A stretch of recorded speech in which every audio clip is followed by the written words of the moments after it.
नमस्कार। बिहार हिंदी एजुकेशन में आपका स्वागत है।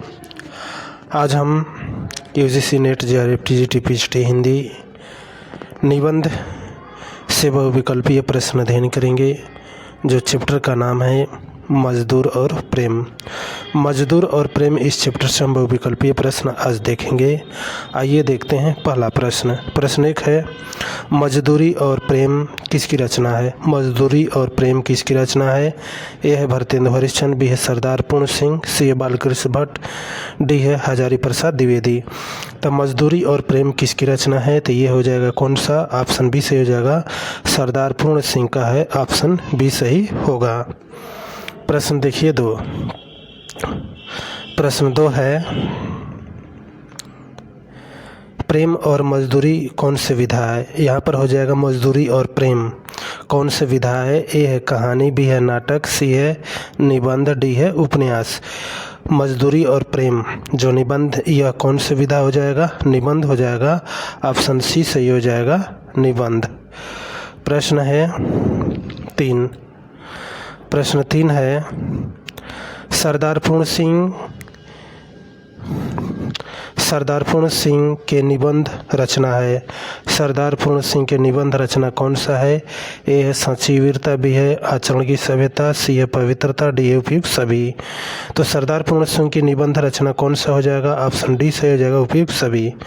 सच्ची वीरता, आचरण की सभ्यता और पवित्रता हो जाएगा, ऑप्शन डी सही होगा। प्रश्न देखिए चार। प्रश्न चार है, कन्यादान निबंध किसकी रचना है? कन्यादान निबंध रचना किसका है? ए हजारी प्रसाद द्विवेदी, बी है आचार्य रामचंद्र शुक्ल, श्रीलाल शुक्ल, डी है सरदार पूर्ण सिंह। तो कन्यादान निबंध किसकी रचना है? तो ये हो जाएगा सरदार पूर्ण सिंह का हो जाएगा, ऑप्शन डी सही हो जाएगा, सरदार पूर्ण सिंह। प्रश्न देखिए आगे।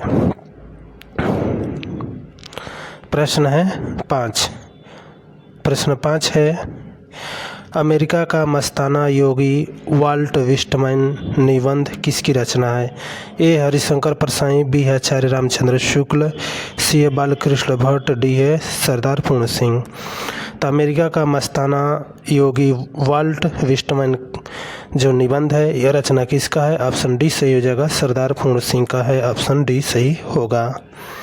प्रश्न देखिए 6।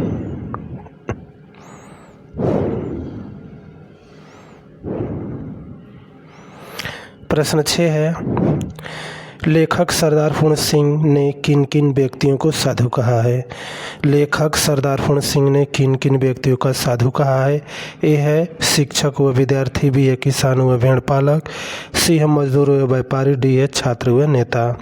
तो लेखक सरदार पूर्ण सिंह ने किन किन व्यक्तियों को साधु कहा है? तो इसमें हो जाएगा किसान और भेड़ पालक हो जाएंगे, ऑप्शन बी सही होगा। प्रश्न देखिए आगे। प्रश्न 7 है, मजदूरी और प्रेम निबंध में अन्न पैदा करने में किसका सम्मान करता है? मजदूरी और प्रेम जो निबंध है, इसमें वाक्य है अन्न पैदा करने में किसका सम्मान करता है? ए है मजदूर, बी है शिक्षक, सी है ब्रह्मा, डी है नेता। मतलब अन्न पैदा करने वाले कौन? किसान लोग। तो किसको पालन करता है? ब्रह्मा, ऑप्शन सी से हो जाएगा, ब्रह्मा। प्रश्न 8 है, मजदूरी और प्रेम निबंध में किसको देखा जाता है? मजदूरी और प्रेम निबंध में किसको देखा जाता है? ए है दया, बी है वीरता, सी है प्रेम, डी है उपयुक्त सभी। तो कौन हो जाएगा? उपयुक्त सभी हो जाएगा, ऑप्शन डी से हो जाएगा, उपयुक्त सभी। प्रश्न देखिए 9। प्रश्न 9 है, मजदूरी और प्रेम निबंध में भोले भाव मिले रघुराई किसने कहा था? तो यह किसने कहा था? गुरु नानक देव, बी है संत रविदास, सी है संत कबीर, डी है तुलसीदास। तो किसने कहा था? ऑप्शन ए से हो जाएगा, गुरु नानक देव कहे थे, ऑप्शन ए सही होगा। प्रश्न देखिए 10। ठंडे चश्मा और बहती हुई नदियों के शीतल जल से यह अपनी प्यास बुझा लेती है, यह किस निबंध का है? ए है मजदूर और प्रेम, बी है संस्कृति और सौंदर्य, सी है उठ जाग मुसाफिर, डी है नाखून क्यों बढ़ते हैं? तो किसका हो जाएगा? ऑप्शन ए सही हो जाएगा। मजदूरी और प्रेम निबंध का हो जाएगा। ऑप्शन ए सही होगा। आइए देखते हैं अगला प्रश्न। प्रश्न 11 है, मजदूरी और प्रेम निबंध में बर्फीली हो गए। यहाँ पर बर्फीली देशों में विष्णु के समान क्षीर सागर में कौन लेटा है? ए है किसान, बी है मजदूर, सी है गणेरिया, डी है छात्र। तो कौन लेटा हुआ है क्षीर सागर की तरह बर्फों में? तो ऑप्शन सी से हो जाएगा, गणेरिया हो जाएगा। ऑप्शन सी सही होगा। प्रश्न देखिए आगे। प्रश्न है 12। प्रश्न 12 है, मजदूरी और प्रेम निबंध में उस दिया गया पंक्ति, उस पीड़ा हुई तो इन सबकी आंखें सुनी आंखों की ओर देखने लगे। लेखक ने इस सरनाम का प्रयोग किसके द्वारा किया गया? ए है किसान द्वारा, गणेरिया द्वारा, बीमार भेड़ के लिए, और डी है गरीब किसान के लिए। तो किसके लिए किया गया था? ऑप्शन सी से हो जाएगा, बीमार भेड़ के लिए। लोग जो गणेरिया है ये सभी लोग आकाश की तरफ देखने लगते हैं। प्रश्न है 13। प्रश्न 13 है, सरदार पूर्ण सिंह की कुल कितने निबंध है? सरदार पूर्ण सिंह की कुल कितने निबंध है? ए है 2, बी है 5, सी है 7, डी है 6। तो सरदार पूर्ण सिंह के कुल कितने निबंध है? ऑप्शन डी सही हो जाएगा, 6 निबंध है। ऑप्शन डी सही। देखिए यहाँ पर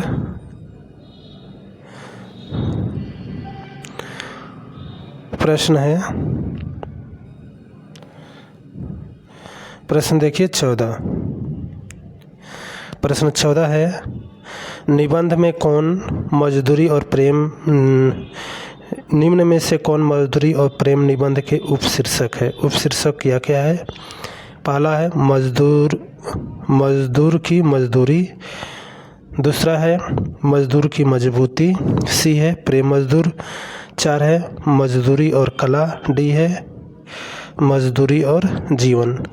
तो में पूछा गया है क्या उपशीर्षक? तो उपशीर्षक में क्या हो जाएगा? 1 हो जाएगा, 3 हो जाएगा और 4 हो जाएगा। निम्न में से कौन मजदूरी और प्रेम निबंध के उपशीर्षक है? मजदूर की मजदूरी, मजदूर की प्रेम मजदूर और मजदूर और कला। तो इसमें कौन हो जाएगा? पहला होगा, तीसरा होगा और चौथा हो जाएगा। तो आइए देखते हैं इसमें पहला, तीसरा और चौथा। तो ऑप्शन में क्या दिया है? पहला, तीसरा और चौथा। तो इसमें हो जाएगा ऑप्शन ए सही होगा। आइए प्रश्न देखते हैं 15। सरदार पूर्ण सिंह का निबंध किस पत्रिका में प्रकाशित होता था? ए है आलोचक, बी है सरस्वती, सी है सुधा, डी है पहल पत्रिका। तो सरदार पूर्ण सिंह का जो निबंध है किस पत्रिका में प्रकाशित होती थी? ऑप्शन बी से हो जाएगा, सरस्वती पत्रिका में। ऑप्शन बी सही होगा। प्रश्न देखिए 16। प्रश्न 16 है, मजदूरी और प्रेम निबंध को कितने भागों में बांटा गया है? मजदूरी और प्रेम निबंध को कितने भागों में बांटा गया है? ए है 1, बी है 8, सी है 7, डी है 5। तो मजदूरी और प्रेम निबंध को कितने भागों में बांटा गया है? मजदूरी और प्रेम निबंध को कितने भागों में बांटा गया है? 8 भागों में। तो ऑप्शन बी सही हो जाएगा, 8। प्रश्न देखिए 17। प्रश्न 17 है, प्रेम और मजदूरी निबंध में क्रमशः चरण है, यानी कि उपशीर्षक है। देखिए तो इसमें ए है हल चलाने वाला जीवन, सही है, हल चलाने वाला जीवन भी है। दूसरा है गणेरिया का जीवन, तीसरा है मजदूर की मजदूरी, चौथा है प्रेम मजदूर, पांचवा है मजदूरी और कला, छठवा है मजदूरी और फकीरी, और 7 नंबर है समाज का पालन करने वाले दूध की धारा, और 8वां है पश्चिमी सभ्यता का नया आदर्श। तो इसमें कौन हो जाएगा? आइए देखते हैं। तो इसमें सभी हो जाएगा, ऑप्शन सी सही हो जाएगा। 1 2 3 4 5 मतलब 8 तक, 1 से लेकर के 8 तक वे सही क्रम में भी है। तो ऑप्शन सी सही हो जाएगा। फिर से एक बार देख सकते हैं, यानी कि क्या, प्रेम और मजदूरी निबंध में क्रमशः चरण यानी कि उप शीर्षक है। पहला है हल चलाने वाला का जीवन यानी कि किसान, गड़ेरिया का जीवन, मजदूर की मजदूरी, प्रेम मजदूरी, मजदूरी और कला, मजदूरी और फकीरी। इसके बाद 7 नंबर है समाज का पालन करने वाला दूध की धारा, पश्चिमी सभ्यता का नया आदर्श। तो ये 8 है, इसमें से पूछा जा सकता है किसी को। आगे देखिए प्रश्न 18 है, अपने माता पिता और बहनों को छोड़कर उन्होंने किस ओर को नहीं देखा, किस निबंध में है। अपने माता पिता और बहनों को छोड़कर उन्होंने किसी और नहीं देखा, तो क्या है, जो लड़कियां है 2 लड़कियां किसी को नहीं देखते हैं। आगे देखिए माटी की मूरत, बी है कविता क्या, शिव शंभू के चिट्ठे, डी है मजदूरी और प्रेम। तो ऑप्शन डी से जगह मजदूरी और प्रेम निबंध का ये कथन है। प्रश्न है 19, प्रश्न देखिए 19 है, 19 में पूछा गया है मजदूरी और प्रेम निबंध में सत्य है। मजदूरी और प्रेम निबंध में सत्य क्या है। ए है भाई अब मुझे भी भेड़ दो, दूसरा है ये लो दिन भर की अपनी मजदूरी, तीसरा है उनमें और हाथ के चित्र में उतना ही भेद जितना बस्ती और शमशान, चौथा है तुम्हें गैरों से कब फुर्सत हम अपने गम से कब खाली। तो पूछा गया है कि इसमें से कौन सत्य है।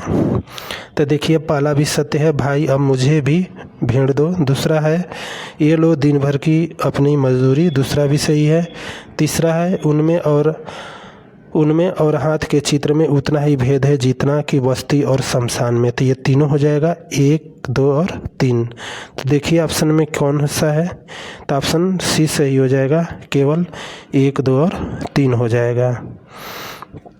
आइए देखते हैं प्रश्न 20। प्रश्न 20 है, लेखक ने हवन कुंड किसका प्रतीक बताया है। जो लेखक हैं यानी कि सरदार पूर्ण सिंह ने हवन कुंड किसका प्रतीक बताया है। ए है पूंजीपति को, बी है अनाज को, सी है हल और बैल को, डी है किसान मजदूर को। तो ऑप्शन डी से हो जाएगा, किसान और मजदूर को ये हवन कुंड का प्रतीक बताते हैं। ऑप्शन डी सही होगा, किसान और मजदूर। प्रश्न 21 है, अनार के दाने देख लेखक को क्या याद आ जाता है। ए है किसान मजदूर का रुधिर, बी है हलवा पूड़ी, सी है मोती, डी है उपयुक्त सभी। तो अनार के दाने देख लेखक को क्या याद आ जाता है। ऑप्शन ए सही हो जाएगा, किसान मजदूर का रुधिर याद आ जाता है। ऑप्शन ए सही होगा। प्रश्न देखिए आगे, प्रश्न 22 है, प्रश्न 22 है, गडेरिया के जीवन को लेखक ने कैसे देखता है। गडेरिया के जीवन को लेखक जो है कैसे देखते हैं। ए है निश्चल, बी है कपटपूर्ण, सी है पाखंडी, डी है द्वेषपूर्ण। तो ऑप्शन ए सही हो जाएगा, निश्चल हो जाएगा। ऑप्शन ए सही, निश्चल। प्रश्न देखिए 23, प्रश्न 23 है, सरदार पूर्ण सिंह ने निबंध के अंत में क्या कहा है। जो सरदार पूर्ण सिंह है इस निबंध यानी कि मजदूरी और प्रेम जो निबंध है इसमें क्या कहा है। ए है प्रेम और मजदूरी की टोकरी उठाने को, बी है समाज में घृणा फैलाने को, सी है जात पात में बांटने को, डी है पाखंड को पूजने को। तो ऑप्शन ए से हो जाएगा, प्रेम और मजदूरी की टोकरी को उठाने के लिए ये कहे हैं। ऑप्शन ए सही होगा।